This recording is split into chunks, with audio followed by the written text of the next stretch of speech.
This week's flag is France. And my home country has been in the news because of an event that has happened in one of its overseas territories. Now, France is a very peculiar and bizarre country in the sense that it has territories in more than one continent. So, metropolitan France is a country most of you know, which is just across the Channel, 21 miles, 33 kilometers away from the White Cliffs of Dover.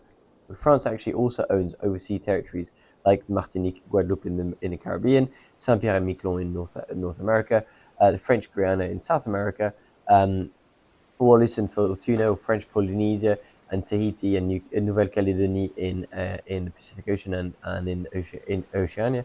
And in Africa, France owns the Ile de la Réunion near Mauritius and Mayotte.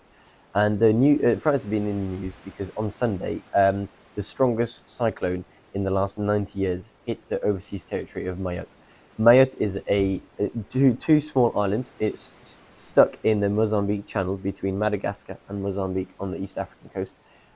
It's made of two little islands, and it's vulnerable to tropical storms. And the cyclone that hit the Mayotte over the weekend was the strongest in 90 years. It had wind speeds of over 220 kilometers an hour and was much, much more powerful than anyone expected.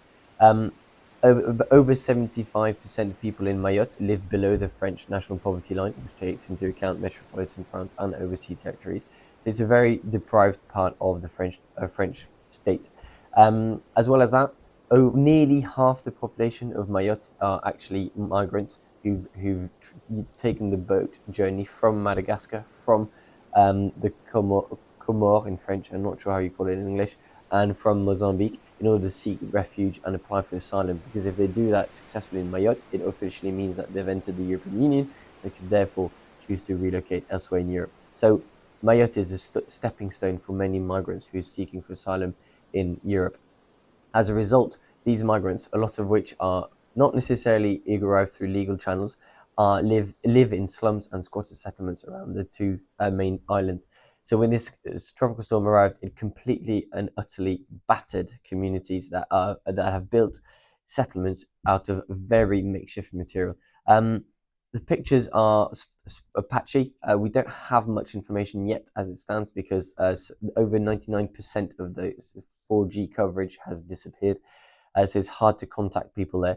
But the governor and mayor of Mayotte has announced that they expect hundreds, if not thousands, of deaths, which is quite shocking to think of France as a high-income country unable to protect its own citizens in a overseas territory like Mayotte. So lots of kind of geopolitical implications here, the fact how France owns territories around the world, but also lots of questions as to how has France allowed somewhere that is as French as Bordeaux, Lyon, Marseille be so vulnerable to extreme weather events like cyclone. Yeah, lots of questions to be asked. The Prime Minister and the Minister of the Interior arrived. Well, the Prime Minister hasn't because they haven't appointed him yet. Politically, France is in a mess at the minute. But the Minister of Interior has arrived in Mayotte. And the information we're getting is that there's no water, there's no food, the main hospital has been devastated.